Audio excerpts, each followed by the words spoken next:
All right, here we are. Happy Friday. Thank you all so much for joining us today, taking time out of everyone's super busy schedules to learn more about understanding and identifying developmental delays in young children. It's a really important topic and something that I think we can all use in our daily practice, working with children and their families, and really just honing our skills as detectives, right? So out there working with the families that we see day to day, and knowing what to look for, sort of recognizing what's typical, what's atypical, and what to do when you encounter a situation that may sort of, spark a question in your mind as, is this typical?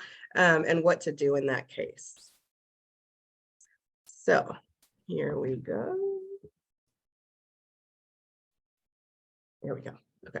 So here's today's agenda. We're going to be together for about an hour and a half this morning with a 5-minute break in the middle. First, we're going to do some introductions. I'll tell you a little bit about me and my background. You'll share a little bit about you and yours. We're going to review an overview of developmental milestones, some red flags to look for, some common screening tools that you can use, and then what to do for a referral. Then we'll take our break and then we'll come back. And then, so, the first half is sort of looking at what's typical development for children. And then coming back and understanding, when you do encounter a child that has a diagnosis or has some atypical characteristics, how do we identify those delays, definitions, what causes them, severity, and how prevalent certain delays are. We're going to dive a little bit deeper into autism spectrum disorder. COVID, effects of the pandemic on young children's development and other environmental effects that we see. And then lastly, culturally informed practice, which is super important, especially in our communities here in the East Bay specifically. And then talk about some next steps, and then that'll be the end of it. So I want this presentation today to really be a conversation. I'm hoping my voice holds up. I've got that allergy cough thing going on. I think with the warm weather. So, I'll definitely be stopping and pausing and asking you guys to participate. Use your thumbs up or your raising your hand function in the Zoom here, or please feel free to jump in the chat and ask questions and respond to my questions as well, so that this can be a group discussion. Any questions before we get started? All right, let's jump on in.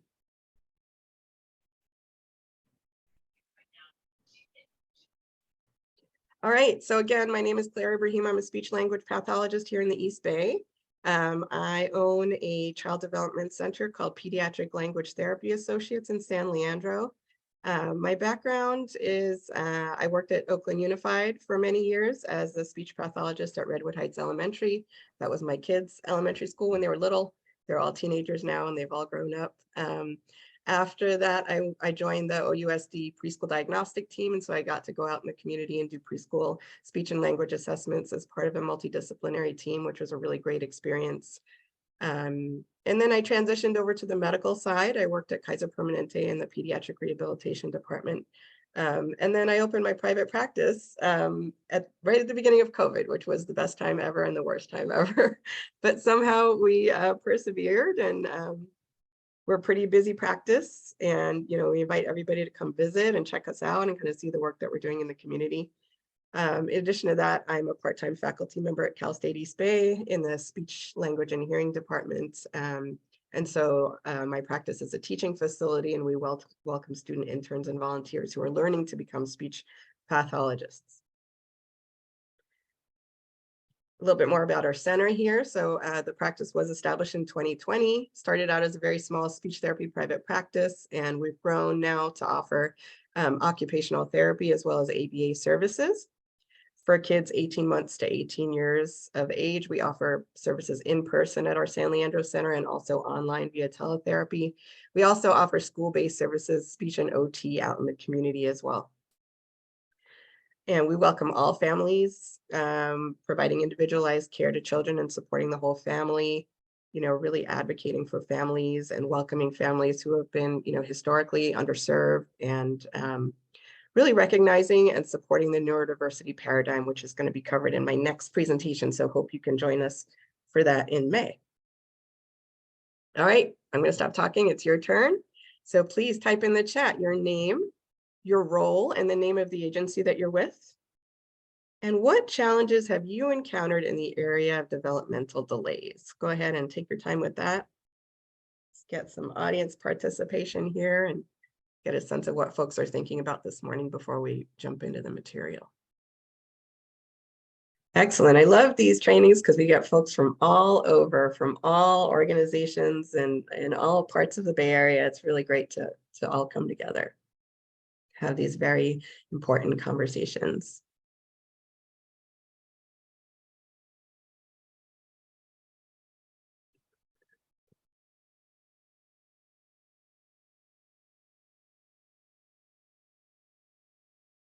All right, we'll give it a couple more seconds here. Please share your challenges.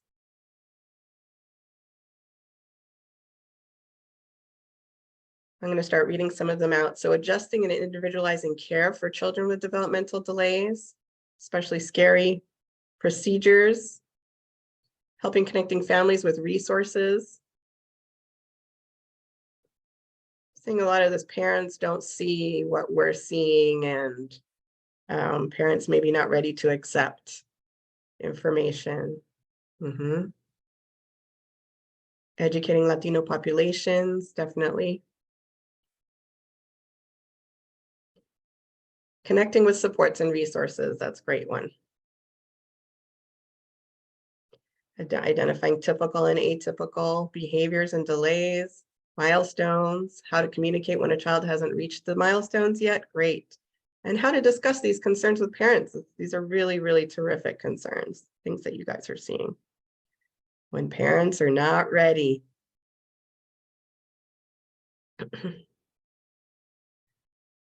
Homelessness, right? Great. Hi, Lorene. Hello there. It's a small community. It's a small world. All right. Thank you all so much for your input. All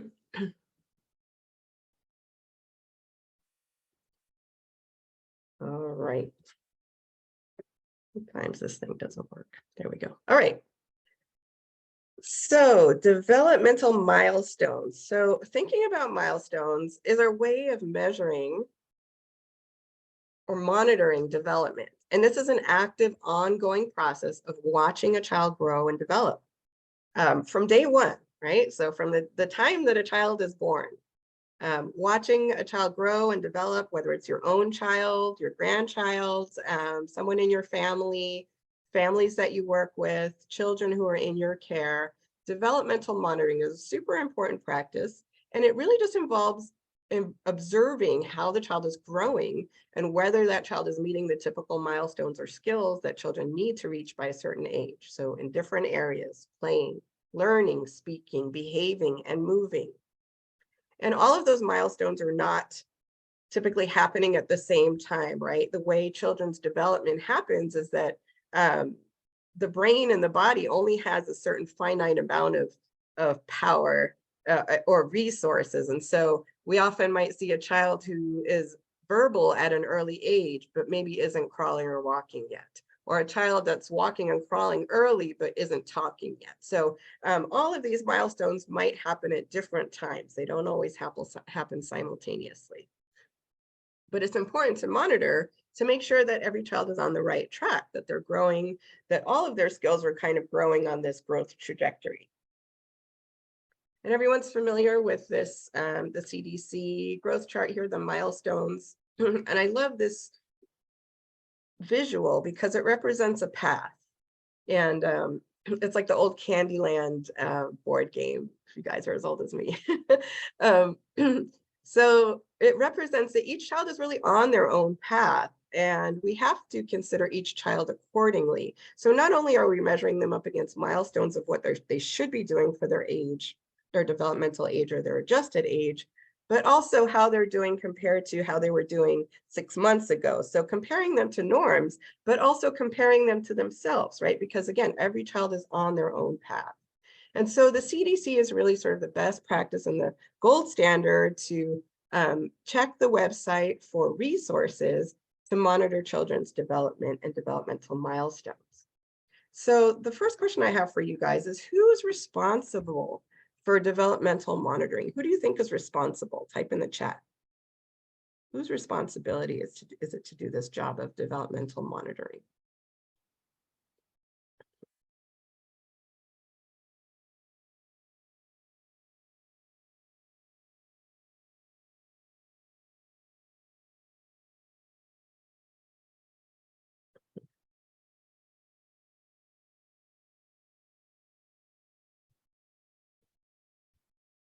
Yeah, great.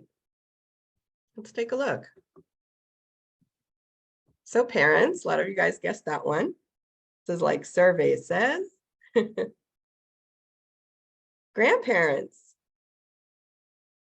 any caregiver, really, you're right.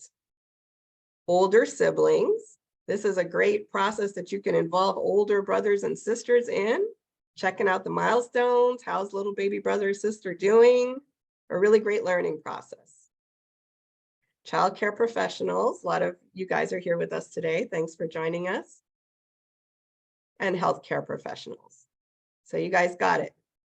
Here's the answer. It takes a village. So it really is the responsibility of the whole community. So a lot of you guys put that there. It's everyone's responsibility. It's not any one particular person. I think sometimes we have the misconception that, you're bringing your child to the doctor or pediatrician for their checkup to see how they're doing, but this is kind of an ongoing process that you can be doing at home, or you can empower your families to do at home every day, right? So visiting the CDC website, as a provider, you can go there, you can print out these milestone flyers, the checklists, you can hand these out at the preschool where you work. You can give these to the families that you're working with. They're available in 12 languages, which I think is really great. So they're accessible, printable, and they're written in easy to understand language. So it's not written in any medical terminology. They're written in sort of layman's terms that everyone can understand. They also have a milestone tracker app that, tech savvy parents can have on their phone. And it just really helps, you can input information there and keep track on the app just to keep track of development. And then, also empowering families when they do take their child to the pediatrician or nurse practitioner or whoever case manager is working with them, to have that data, to keep track of that data, to share it with the healthcare provider as well. So again, everyone's responsibility takes a village.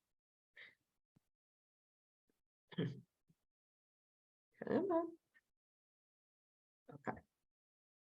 So when you go to the CDC website, you're going to understand that they have these key developmental markers here that children should attain by certain ages. So here are some examples of the different areas that we're looking at: communication, gross and fine motor, problem solving, and personal social. Problem solving can also be called cognitive development. So here are some markers that children should be attaining by age 1 and then also by age 2. Give you a second to look at those.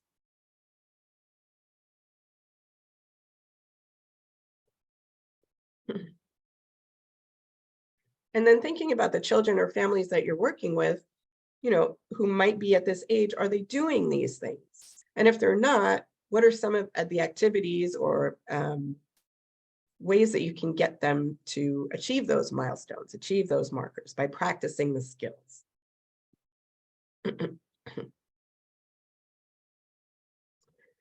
So developmental markers are also helpful not only to measure if a child is meeting their milestones, but what if they're not? So if a child is not meeting their milestones, so maybe they're not responding with a smile or happy expression, maybe they're not imitating actions or imitating facial expressions. They're not babbling or cooing or gesturing. So these very early signs of reciprocal communication that we look for in speech pathology development in young infants, pretty at a very young age. So we want to check and see if children are doing these things to try to engage with children, right? We want parents to play peekaboo with your little toddler. You want to hold your baby in front of your face and do like a kind of a fun little thing to see if the baby will look at you and imitate you and try doing those things to build those skills. These are important reasons why we want to educate and inform our parents that, screen time, while it's sometimes necessary, is not going to build these skills in young children. It's that, intentional engagement and trying to get young babies and toddlers to engage with you, look at you, communicate with you, play with you, look at what you're pointing to try to develop these early developmental markers. Having baby next to you while you're on the phone as a parent is not going to develop these markers. And so encouraging parents to engage and interact with their children to develop these skills. So we're using these to kind of measure, to be detectives, to keep track of what our babies and toddlers are doing. All right. I'm going to check in the chat here. If you have a question, feel free to jump in and ask or comment. Again, this is a conversation for us all to participate in. Okay, and then there's also red flags that we need to be looking for. And some of you, I'm sure, have seen some of these in your work with young children. Kids who are sort of self-directed or on their own agenda, they're not really responding when you call their name. They're really sort of fixed on the toy that they're playing with or the activity that they're doing. Happy to sort of play alone for long extended periods of time. And this might be something, think about during the pandemic when everyone was on lockdown and parents were working from home. I think some families that we encounter were sort of happy or relieved to have a young child that was okay and content to play alone for a long period of time so you could work, right, as a parent. But also looking at the flip side of that, that can be a red flag because young children are not really supposed to play by themselves for a long period of time. Young children should be engaging with adults, coming to you to have their needs met. If they're hungry, they want a snack, they want to show you something. So paying attention to those sorts of things. The way that children play, are they lining up their toys or objects in a very organized, systemic fashion and playing the same way time after time, not really be open to or flexible to new ways of play. Children who get upset or very frustrated by small changes in their routine, or having unusual routines and getting upset when things don't go the same way that they should typically go. Kids who are really sort of interested in small parts of a toy, like looking closely at the spinning wheels of a car. And then extreme behavior. So, all toddlers have tantrums and sometimes get upset and scream and cry and throw themselves on the floor. That's a typical part of 2-year-old behavior. But if it feels like it's a little bit above what's normal, so maybe it's taking that child a long time to calm down after they've had a tantrum, or we're seeing that they're tantruming for everything. They're aggressive, maybe they're hitting their head against the wall or their floor, being what we call self-injurious. So these are, red flags that we should look for in children's behavior. So in addition to a child maybe not meeting their developmental milestones, those delays could also be attached with some of these red flag behaviors. Some of these red flag behaviors by themselves could be okay, but the more of them we see together increases the cause for concern. So another question for you guys. Have you seen any of these red flag behaviors in some of the children that you've worked with? Let's go back to the list. Type in the chat if you've seen any of these red flag behaviors.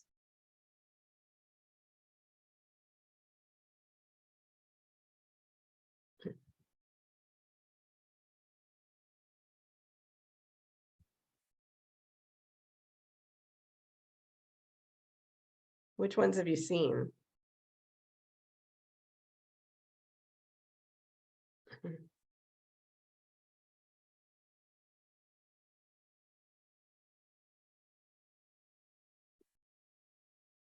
Sensory one is a big one.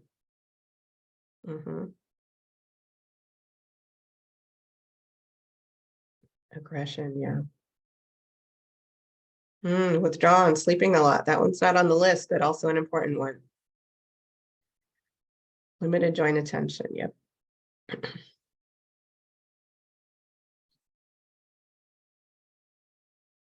Yeah, great. So definitely things to be aware of.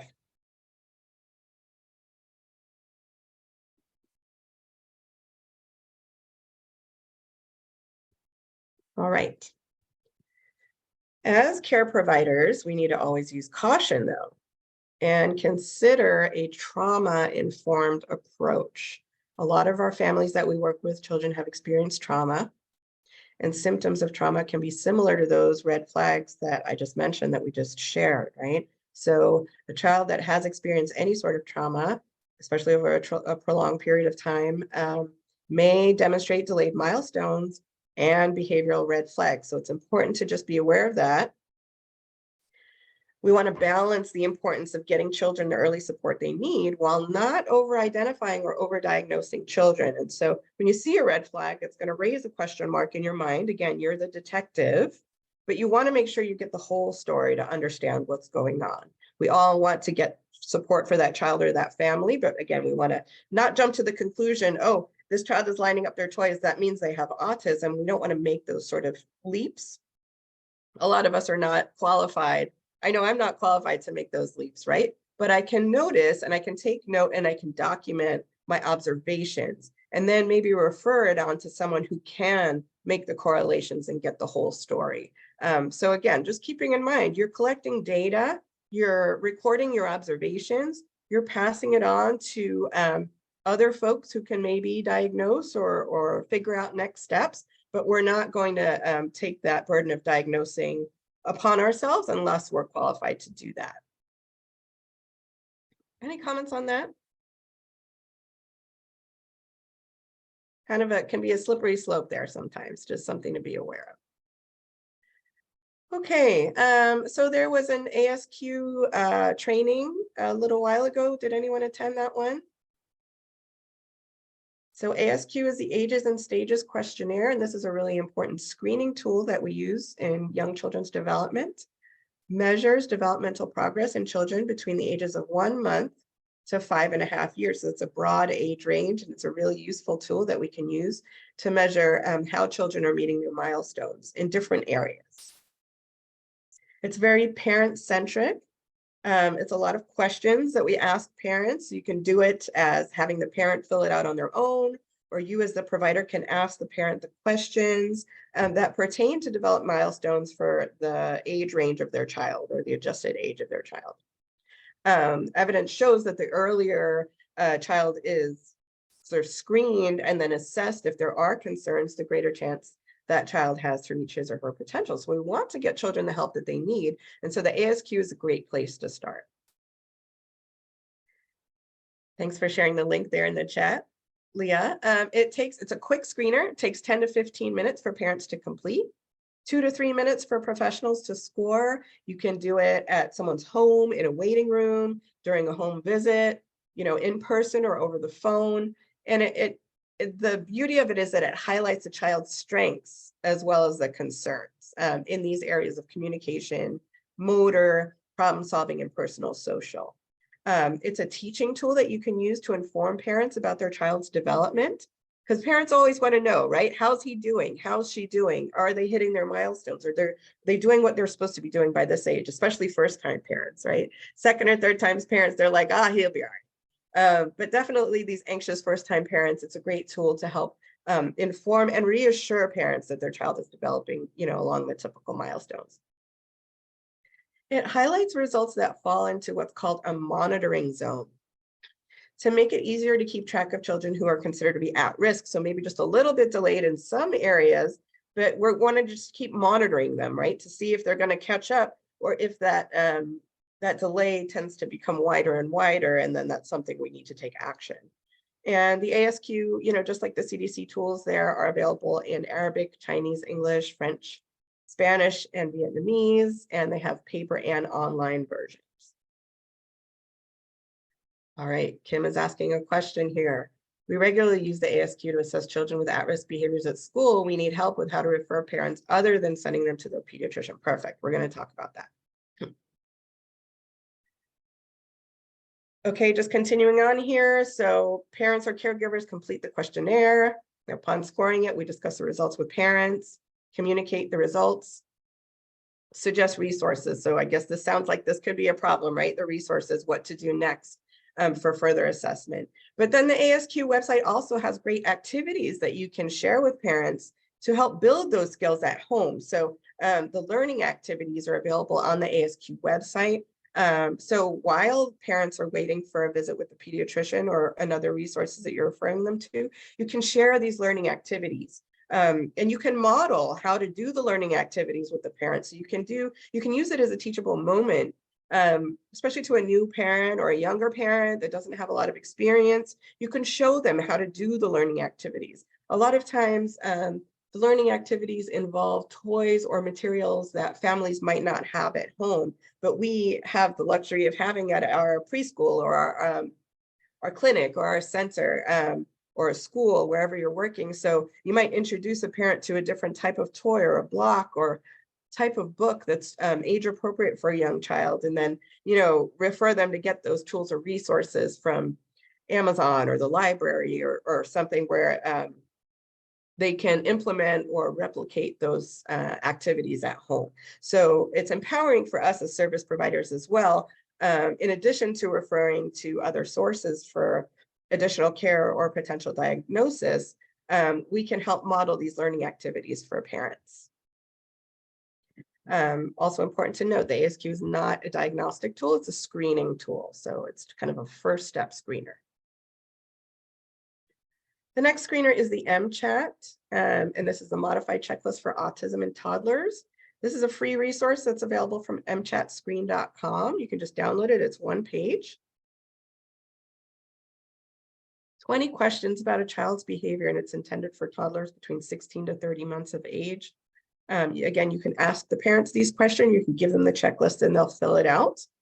A lot of times what we see is, well, I'll say sometimes, parents are not fully transparent about children's behavior. So they do have to report about what they're seeing in their child. And so you have to take the parents' responses to this a little bit with a grain of salt, and compare your own observations with the parent observations. So make sure that you're carving out time to observe the child as well, so that you might be seeing some of the things that the parent, some of those red flag behaviors that the parent is not necessarily seeing or reporting, right? So some of you mentioned that parents are not ready to accept information. Parents, you might not be ready to answer some of these questions fully honestly on what they're seeing. And so we want to, keep that in the back of our mind while we're completing these checklists, and put them in conjunction with what you're seeing too, as well as the provider. It's free, it's available in multiple languages. Again, you can just download it. It's a one-pager. We keep this at my center while we're doing a speech and language evaluation. We often have parents complete some of these questionnaire checklists on the MChat as well, especially if we're seeing some red flags of autism. Again, this is not a diagnostic tool, it's a screener that can help, get data, observational data, and use it for referral. Okay, so question for you guys. Have you used the ASQ or the MChat? And please share your experiences real quick in the chat. Observation in classroom environments and different activities is super important, like Diane said, absolutely. So, using all these tools together, again, as detectives, we want to have as many tools in our arsenal as we can, right? So, of course, observing a child in a naturalistic environment, observing them in the classroom, super duper important as part of your toolkit, definitely. Sounds like a lot of folks have used the ASQ. Maybe you want to introduce the MChat to your toolkit. Again, quick one to use, just a one-pager. It's free to download from the MChat website. All righty. Thanks for sharing. Okay, when to make a referral. So any flags that are noted on the milestone tracker, CDC milestone tracker, the ASQ or MChat. Here's another really important one. Any regression of skills that is noted by parents or noted by you as the child care provider or provider, you're working with a family and you're seeing maybe a child was using simple words. Maybe a child was saying mama, dog, ball, agua, and then stop talking. So any regression in any skill is a red flag. We know that children's development continues, in its upward trajectory. It's not always linear. Sometimes we see growth, then we see a plateau, and then we see another growth trajectory. But when we see a regression of skills, that's a big red flag. When there's regression of skills, please don't wait to make a referral. Who should you refer to? Of course, the pediatrician, a developmental pediatrician. We know that there's sometimes long wait times to see the pediatrician. A lot of times, you as the provider can make the referral directly to the pediatrician, in addition to telling the parent to. That's an option for you as well. So reaching out to the pediatrician, if that's okay with your organization, is always an option. Regional Center of the East Bay is a great resource to share with families if the child is under 3. If the child is almost 3 or over 3, you can refer the child to the school district special education department in the school district where they live. Special education department will do an assessment of the child for development, speech and language, and to see if they qualify for special education services. I often recommend doing both at the same time. So if a child is under 3, refer them to the regional center as well as their pediatrician. Both things can happen at the same time. Again, if the child is approaching 3 or over 3, refer them to the pediatrician and the school district. Both of those things can happen at the same time. Help Me Grow is a great resource. Here we are, always here to answer questions and direct you to other resources for support. Feel free to give them a call with any questions that you may have, concerns that you may have. And then Family Resource Navigators. Thanks, Leah, for posting those links there. This is it's by parents for parents. It's a great organization that was put together by parents of children who have delays or disabilities. And so this is really a terrific resource for parents who have kind of learned by going through the process or navigating, systems like special education and regional center services and those kinds of things for their own children, and then offering their services to work with other families to help provide them with support and resources. So there's some other resources that you can refer families to if you have concerns. Questions about those? Family Resource Navigators in Contra Costa County. I'm not super familiar. If anyone else is, yeah, Lorene, do you know if they're Family Resource Navigators or are they just Alameda County?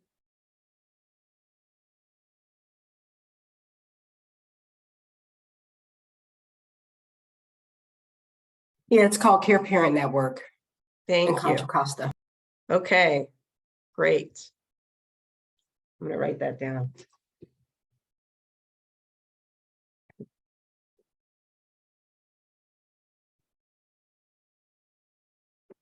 Lorene and I go way back. Our oldest kids went to school together. All right, it's time for a break. Let's take 5 minutes and let's come back at about 10:45.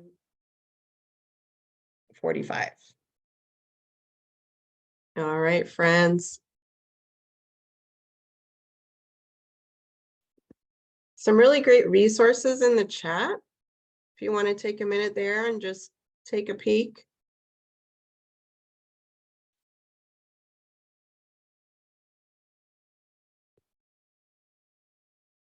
The best part about these trainings is, just sharing these resources that we can all benefit from. Thank you. All right, so it's 10:45. I'm going to go ahead and get started with the second part of our training. So now we're going to talk about the different types of disorders, delays, and disabilities that we might commonly encounter with the children that we're working with. Let's start with some definitions. So the terminology of IDD is an intellectual and developmental disability, and that's kind of a large catch-all phrase that we use to describe challenges that folks, encounter in their development for children and adults. So they're a group of conditions due to an impairment or delay in physical, learning, language, or behavior areas, or any or all of the above combined. It's a pretty wide range of conditions that can include autism and intellectual disability. And they're all a spectrum. It's important to note that these are spectrum disorders, spectrums of delays that can range from very mild to severe or profound disability. So an individual may fall anywhere along that spectrum. These conditions can begin during the developmental period, so they can happen in utero, or later on in a child's lifetime as a young child, developing from an injury or an illness that happens after the child is born. Sometimes with early intervention, as we know, children can make really great progress, and other folks have to, are challenged with these delays as they become adults and as they become independent. It's also important to notice that delays and disabilities may or may not be outwardly visible. So there's a picture here of a child with Down syndrome, which is a very typical physical presentation that we all kind of recognize. If you were to see a child out in the community, you would pretty readily be able to identify a child as having Down syndrome. But there are lots of other delays and disabilities that you might not notice from the outside. And it's just always important to know that people might be going through and experiencing challenges that we can't see from the outside. Causes why? So lots of different causes: genetics, events that may happen during pregnancy, pre or postnatal infections or illnesses, and environmental toxins, or any and all of these combined. So it's kind of a mosaic, and it's often very difficult to discern the reasons or the causes why someone has a delay or a disorder. Sometimes it's very clear and we know, something like fetal alcohol syndrome. It's very clear, we understand the cause of that, right? But there are other illnesses, disorders that occur that we just don't know what caused them. And those are called idiopathic, that term there at the bottom of the screen. That means we don't understand or know the cause of why this kind of occurred or manifested in this particular individual. So most developmental disabilities happen before a baby is born, but some can happen after birth. Complex mix of factors: genetics, parental health, events during pregnancy, complications during birth, lots of different reasons why this can happen. Exposure to high levels of environmental toxins like lead. And again, if we don't know, sometimes we just don't know. And I think that's hard for parents. If you've encountered that in the community or families that you work with, not knowing the reason why, and trying to make sense of it, and supporting families in that journey can sometimes be challenging. We know that developmental delays and disabilities happen to everyone, right? And people of all races, ethnic backgrounds, cultural backgrounds, all educational, socioeconomic backgrounds. We have a very important role to play to support people who may not have access to healthcare or may not have access to resources, to help get them what they need to make sure that their babies are well, cared for and receive adequate nutrition and stimulation and engagement and all those things, so that every child can reach their highest potential. According to the CDC, approximately 1 in 6 children are affected. In terms of prevalence, the most common developmental disability is intellectual disability.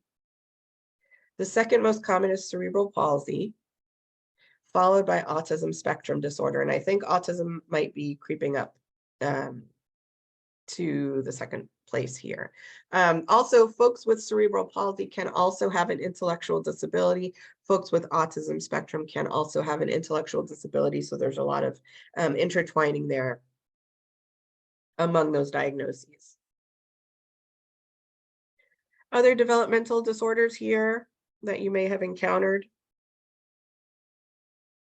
Again, an individual with ADHD or expressive language disorder, central auditory processing disorder. These are, conditions that can have pretty significant effects on young children or, developing children that, again, we can't see from the outside, but it's important to understand and know what the child is experiencing and how to support the family.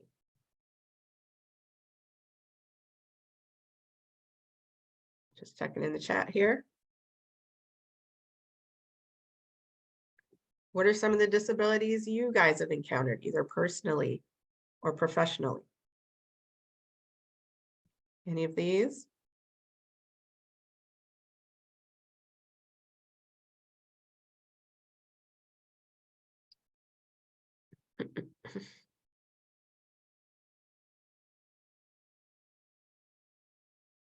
Susan is asking, can you diagnose bipolar in young age?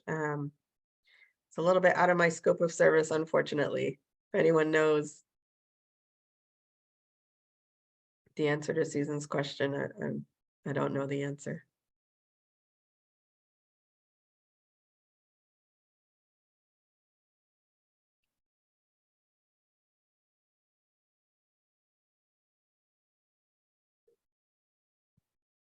Mm.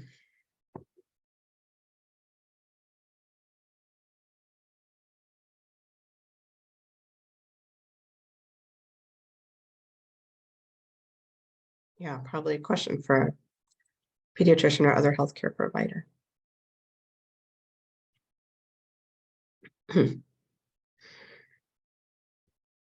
Okay.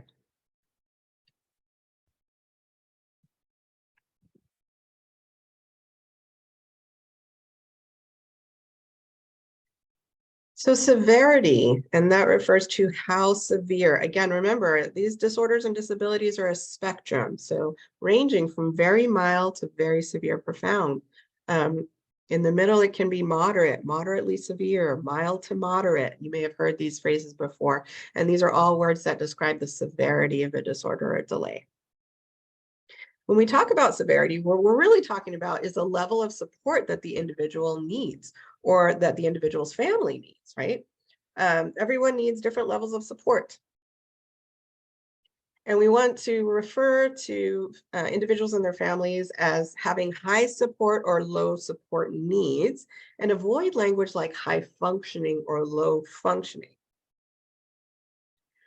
And the most important factor in the well-being or quality of life for people with disabilities is what we consider to be self-determination.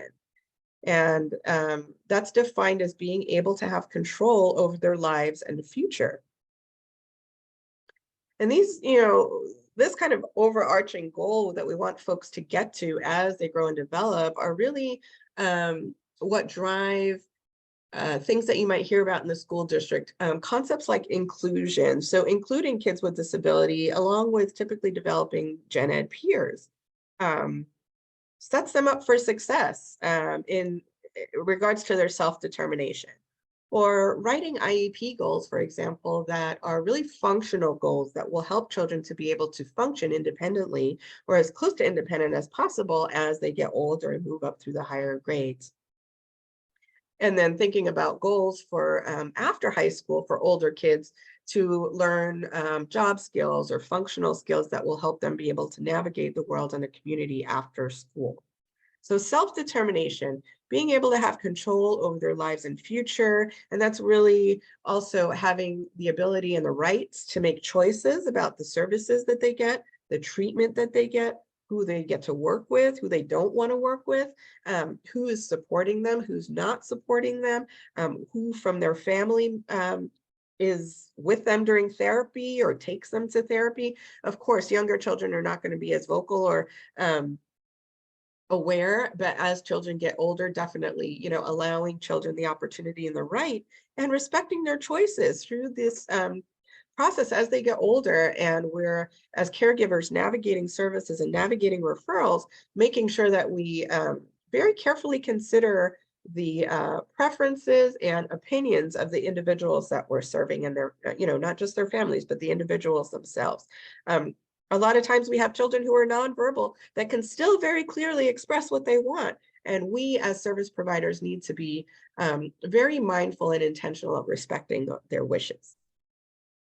Lastly, here in this area, I want to talk about using people first language. So for example, we want to say a child with autism or a child that has autism rather than an autistic child. Okay, so we're not labeling someone as an autistic or an autistic child. It's a child. They're a child who happens to have autism. So always try to remember to use that people first language. Okay. So next we're going to talk about autism. If you haven't encountered an individual with autism, you will. It is a highly prevalent diagnosis and condition in our society today. It's a developmental disability that can cause significant social, communication, and behavioral challenges. But again, it's a spectrum. So someone could have very mild autism. Broad range of challenges and strengths associated with autism. Children start showing symptoms within the first year. So again, it's important to recognize and keep an eye out for those milestones and those red flags. Also with autism, sometimes we see that regression, especially language regression, between 18 to 24 months of age. So again, a child might be learning to talk, typically reaching their communication milestones, and then kind of regress and stop communicating and engaging like they were previously. There's no cure for autism, as much as some folks like to think that there is. There's nothing that's been proven. There's lots of really great treatment methodologies and approaches, and intensive early treatment really can make a big difference in the lives of many children.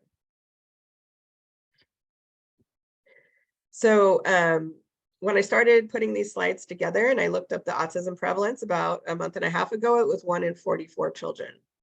And then earlier this week, when I went back and I was revising my slides, I double checked and it's been increased now, and it's 1 in 36 children. So this is just as of this month.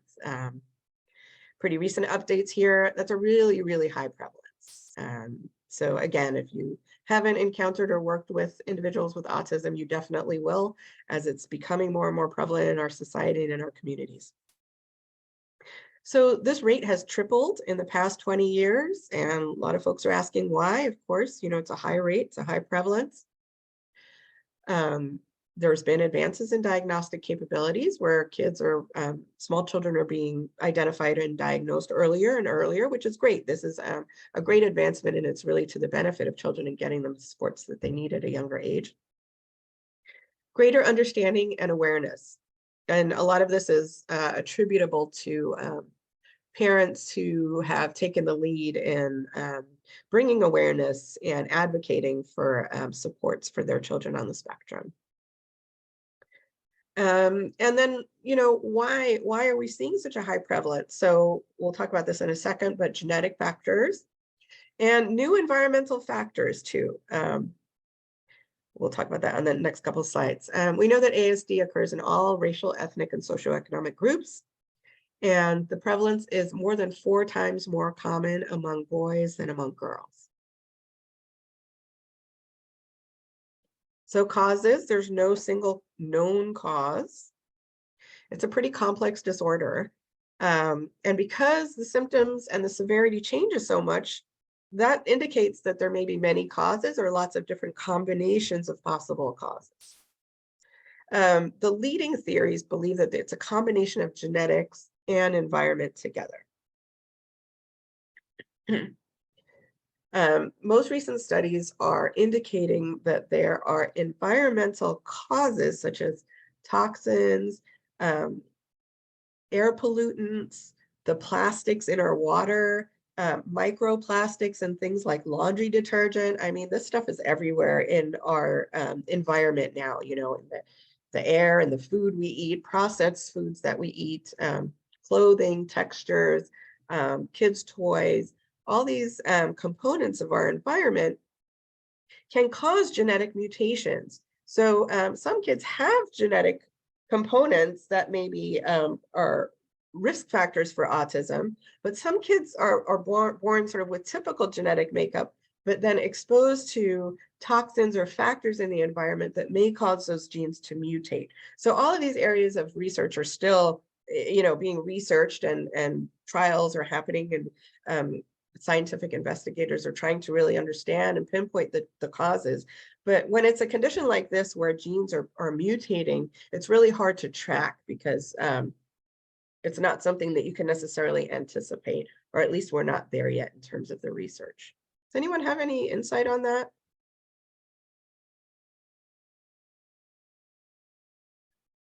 Go ahead and feel free to comment in the chat if you have any further information. Here's some things that we know that autism is not caused by.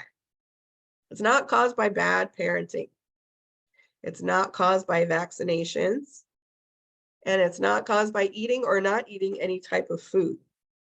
I remember very clearly when I was working with the preschool diagnostic team, and we did an assessment on a child that was showing signs of autism spectrum. And when we had the IEP meeting, we were explaining this to a Latino family.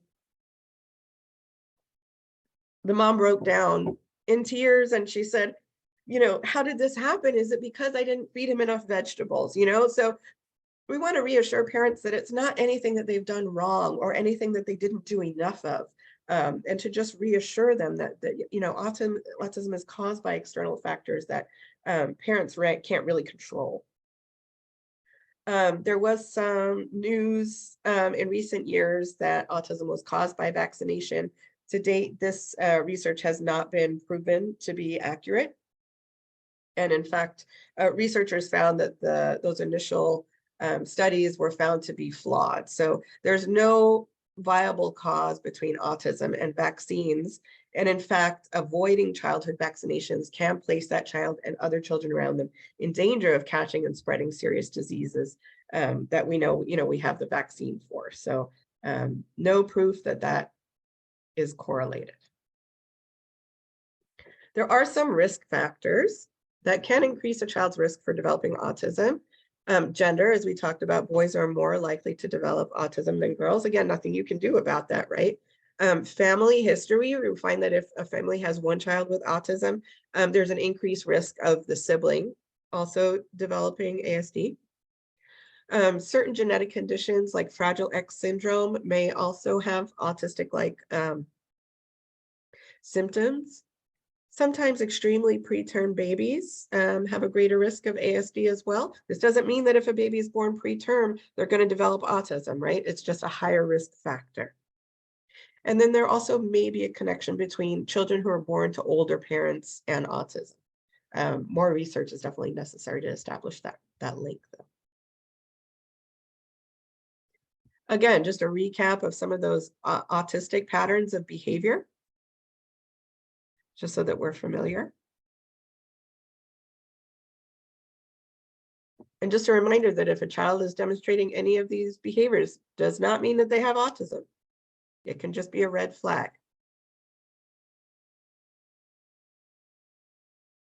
Our next training is going to dive deeper into autism spectrum, so hopefully you can join us for that next month.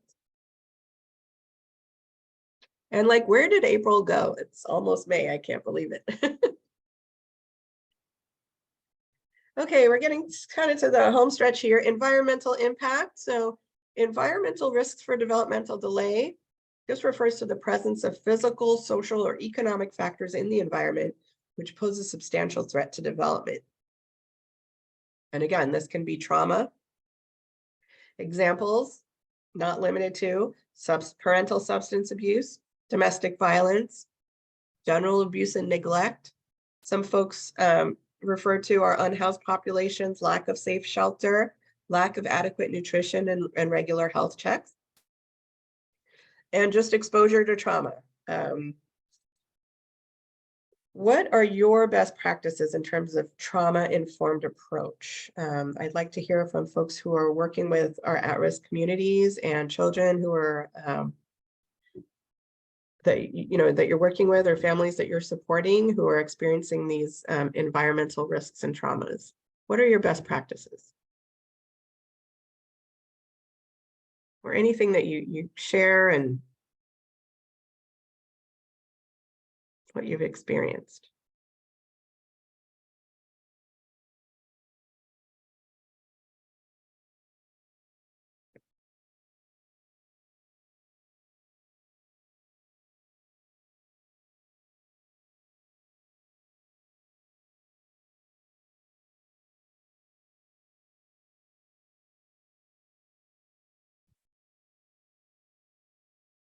Expression of arts, what a beautiful idea to empower children and to provide them with a voice. Thank you, Dorothy, for sharing.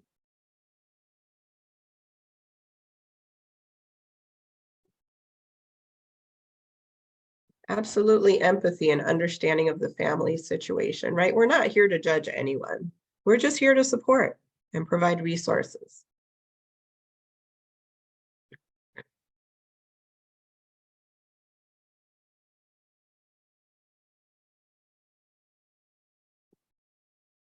Praising the family strengths, absolutely. Things they're doing right.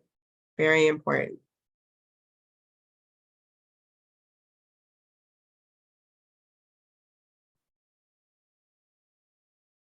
Allowing families to vent and cry, absolutely. Creating a safe space. Sometimes I like to tell parents, reassuring them that, you did the right thing by bringing your child in today. A lot of times as speech pathologists, we're the sort of the first line of fire because one of the most salient symptoms that we see in young children, parents see, oh, he's not talking, he's not saying any words yet. They take them to their 18-month or their 2-year-old checkup, and the pediatrician says, well, he needs some speech therapy. They come to us, we're not only looking, measuring their receptive and expressive communication, but as providers, we have an obligation to look at the whole child and to look at some of these red flags and behaviors and milestones that the children may be exhibiting. So we might see a child that's really dysregulated, a child that's hiding under the table, a child that's just not with us, touching the wall or walking around the room and not really engaging with the toys and the materials and the books. And so again, we have an obligation to tell parents, yes, the child does have a speech delay, and we're seeing some of these other red flags as well, and then maybe refer them back for additional testing and diagnosis from the pediatrician or developmental pediatrics. And that information can often be very hard to convey to parents. But if you don't have those, or at least initiate those difficult conversations, um, you might miss out on an opportunity to get that child help and support. Again, we're not necessarily making diagnoses, but we're helping support parents to get to the point to get the child the support that they need in order for them to meet their highest potential. And so, really supporting and congratulating parents. Good for you for bringing your little one here for assessment today. You took the first step in getting support for your child. And speech therapy may not be the first step, right? It might not be what your child needs or is ready for right now. Maybe they need early intervention. Maybe they need ABA. Maybe they just need to be in preschool and be around other kids to have some more exposure outside of the home and more engagement, exposure to new vocabulary and concepts. So, commending parents for taking the first step. A lot of times that's the first step on a really long journey for some of these families. Some of you who have worked with families that have developmental delays and disabilities, thinking back to that very first time when they got their diagnosis, children that I've worked with that got their diagnosis at age 2 and now they're 18, now they're 24, they're out there living independently and they have a job, but thinking how painful that was or how difficult that was for families to receive that information on day one, and really supporting and holding space for that family. And sometimes that's just sitting with them and being quiet, like some of you said, just allowing a safe space for them to cry or share their feelings, handing them some tissues and rubbing their back and letting them know I'm here for you. I'm going to walk this path with you. I'm going to hold your hand and support you in this journey with your child. And then lastly, really celebrating the child's strengths. Some of you guys mentioned this, celebrating the child, what they're great at. Every child is wonderful. Every child is beautiful. And we celebrate and support families and children every way as best we can. Not only the children, but their families and their whole family unit and support network as well. So just things to keep in mind in terms of our best practices for trauma, not only trauma-informed approach, but broaching these difficult topics and conversations with parents, especially if it's the first time. Thanks everyone for sharing your experiences and your feedback. Okay.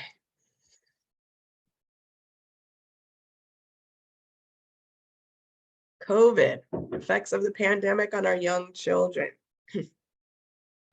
So there's a whole generation of COVID babies. Some of you guys attended my previous presentation on language loss in young children resulting from the pandemic. These effects continue to linger. And what we're noticing across the board, even in older skills, is drops in foundational reading skills, teacher shortages, teachers who are still experiencing mental health issues as a result of the pandemic, delays and effects on children's social skills, behavior issues, and attendance, And all of these effects, of course, as we know, are going to disproportionately affect our most vulnerable communities. This stuff is still going on, lingering effects. So our COVID babies, research has shown that babies who were born and were infants and toddlers during the pandemic have exhibited significantly reduced verbal, nonverbal, and overall cognitive performance compared to children born pre-pandemic. And think about it, right? All these kids that were born during the pandemic lockdown, who didn't get to go to the park, who didn't get to go to birthday parties and see their cousins and see their grandma and get out and about and go to Target and go to Safeway and things that typically, young children would be exposed to, they missed out on all of that. And again, these children are still suffering a negative impact on their cognition and language development resulting from the COVID pandemic. So just keeping that in mind, even though we're not on lockdown anymore, these are lingering effects that are still with us.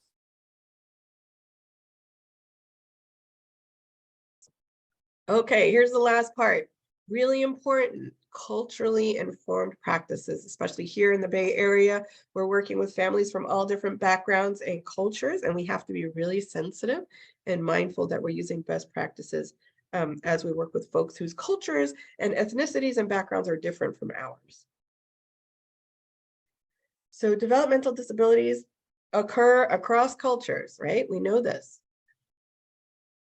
And thinking about folks that we consider to be newcomers, so maybe they just moved here from another country, or they're acclimating or transitioning to Western culture from their traditional home background. This approach to disability can be very different from a Western approach in the way that other people from other cultures have different understandings of disability and what causes it, whether or not to seek help. They may be reluctant to seek help. They may not agree with treatment options, and their relationships with healthcare professionals, the trust and distrust may be different. A lot of times in other cultures, there's this idea of social interdependence, and an individual's role within the larger family, collective, and community is really highly valued, where compared to Western cultures, independence is more the higher value ideal. And so this perspective can affect how disability is perceived, because if your child is diagnosed with a delay or disorder, it not only affects you or the nuclear family, it's going to affect the larger community as a whole. Some other differences here in Western culture, we really promote the acceptance of disability and integration and inclusion of people with disabilities into mainstream society. This might not be the norm in other cultures, so just something to be aware of. Sometimes other cultures believe that disabilities and delays are something to be shameful of or something to be hidden. And so it might take some trust and bringing of the family to get them on board with this idea that we want to highlight and celebrate that child's strengths rather than keeping them locked away or hidden. Again, so these are just examples of sort of stigma. A family might feel, stigmatized with having a child with a developmental disability, or shameful to the fact that they're reluctant to seek outside services.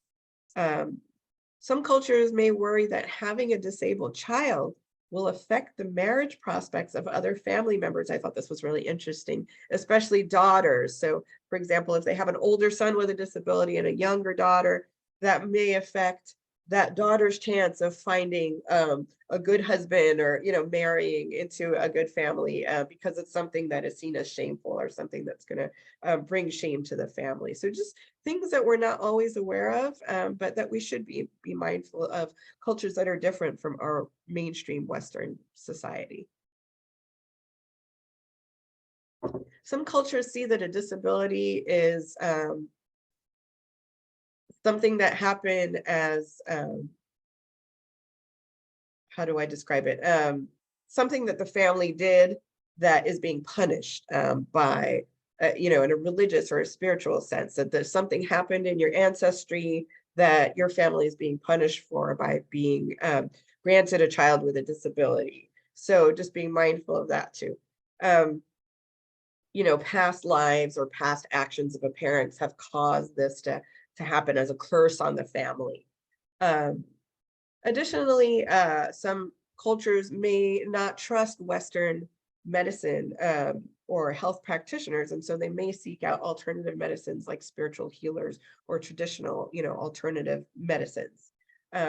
So as providers, and not just health providers, childcare providers, all providers should acknowledge and consider the culture of the child and the family in care. It's very important. You have to be on the same page with the family before you can build trust and before you can really support and provide care and help to the family in the way that you want to. And we should avoid assumptions about a family's cultural practices and beliefs because, again, there's a broad spectrum. Just because someone is from a South Asian culture doesn't mean that they believe in typical, or stereotypical norms from that culture, right? They may not. So we should never make assumptions. Let me jump ahead here real quick. Okay, again, this idea of blame and shame, cultural understanding of the causes of disability, punishment for an ancestral wrongdoing. I kind of covered this already. Or the family being cursed. So how does culture affect the treatment of developmental disabilities? So it's going to affect whether or not that family even seeks help and what treatments to use, the availability of resources. This one's really important. What are the expectations that parents have, of and for their child? Again, thinking about that,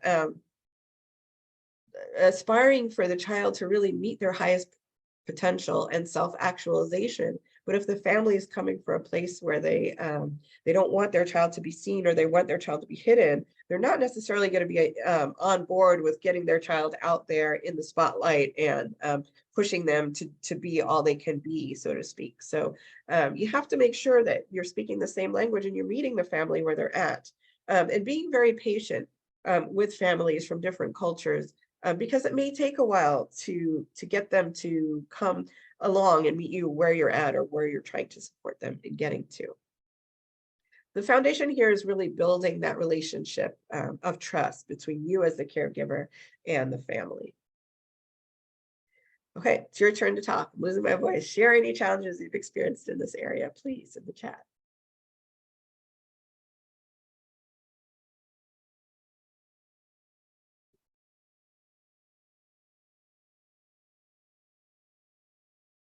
Any families from other cultures that you've encountered some of these challenges with?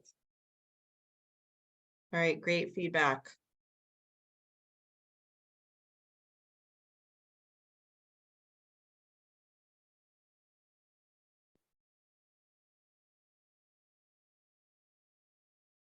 A lot of blame and shame.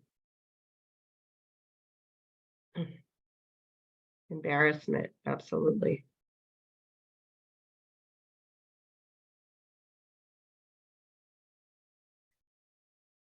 So best practices in culturally informed care. The main one here is never make assumptions about the needs or wants of a newcomer family based on their ethnic background or cultural practices. There's always going to be differences.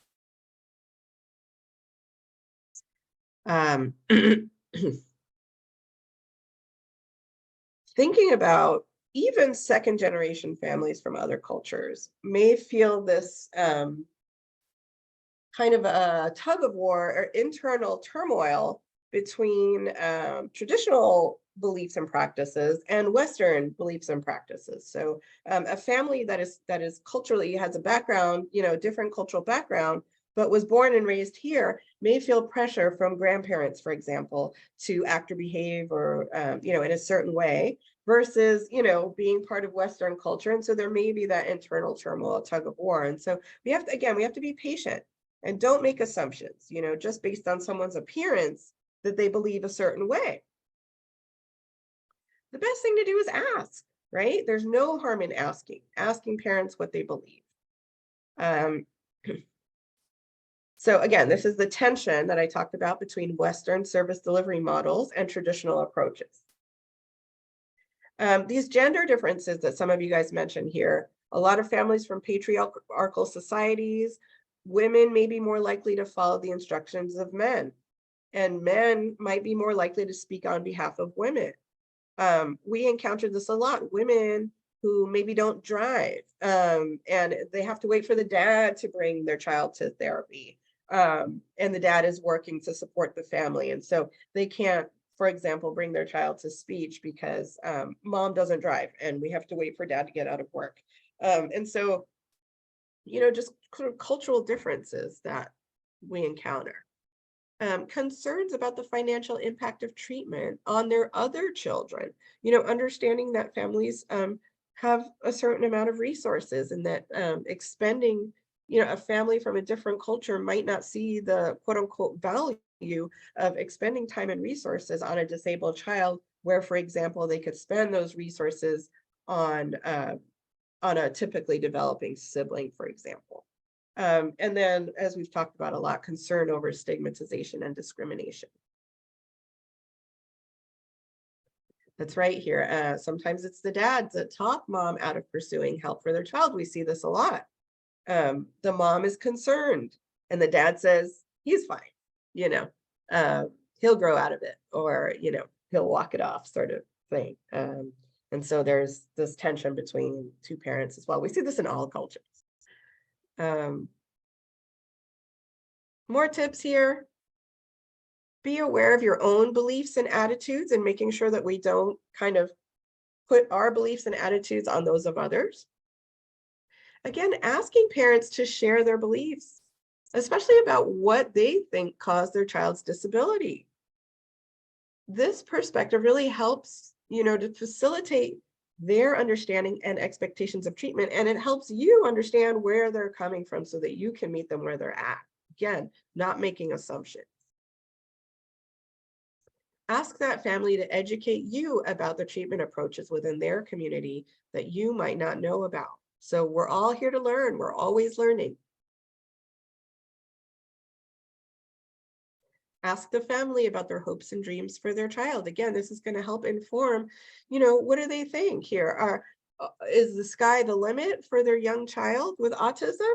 Or are they feeling like their child should be hidden away and that their hopes and dreams are sort of limited in how far they want to push or pursue services and supports for their child?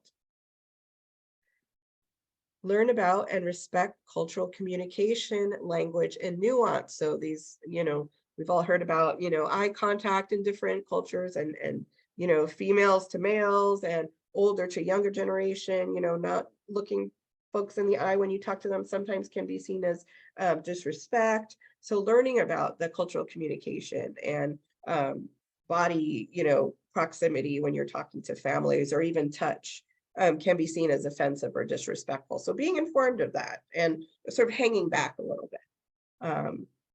Being mindful that there's no one size fits all cultural profile, and that no one needs to conform to any profile as well. But there are similar values between cultural groups, such as the importance of family and support and respect for elders, and that these are things that we need to recognize and sort of respect and be mindful of as well, especially when we're working with communities that are different from ours. And then lastly, encouraging the creation of support groups for families of children with developmental disabilities. Lastly here, and we're really winding it down, I promise, using interpreters. I'm sure a lot of folks here have used interpreters. Here in the Bay Area, we encounter folks from lots of different backgrounds and cultures with different languages. Using an interpreter as what we call a cultural broker, and as the go-between, not just to convey the language barrier, but to help explain and broker the cultural piece as well, to explain the cultural context to families and to providers. So to be the go-between. This slide mentions patients, but it's any family, any family that you're working with in any context, to have that interpreter as the go-between person to not only explain the language piece of it, but to explain the nuance, to explain the background, the culture, the context of the conversation that we're having here. So that if the family that you're working with, says something that that interpreter can also provide the context for it so that you can better understand where they're coming from as well. And they can also explain your context to that family so that they can understand where you're coming from. So being that broker, that in-between person that can help facilitate not only communication, but also cultural understanding between different parties. That said, interpreters have to be pretty well trained and skillful in the nuance as well, right? Because they have to make sure that they're not conveying their or interjecting their personal opinion or their cultural norms into the conversation where it's not necessarily warranted. So you might have, I've had this happen before where I've had interpreters who are more traditional from a culture or background, and they are expressing more traditional cultural norms and injecting their personal feelings into the conversation where that's not appropriate or warranted. And so, that creates tension between the family and the interpreter. And, you can kind of sense that there's some funk going on there, even though you're not understanding the language. But it's just an interesting dynamic that sometimes you might encounter. Same thing here, advocacy. You may find times where the interpreter steps out of their role as the interpreter and acts as an advocate for the family. Again, this can be helpful, but should be used with care. Again, the interpreter should be kind of staying in their lane and used sparingly, and should also be communicated transparently to all parties, so that interpreter should make it clear and explain that they're doing this in the role of an advocate rather than just as the interpreter. So just making that clear in their communication to both parties. All right, we made it to the end. We have a couple minutes here for comments and questions. So, you can turn on your microphone and share your thoughts and feelings or type them in the chat. Love to hear from you guys. Thanks for the feedback.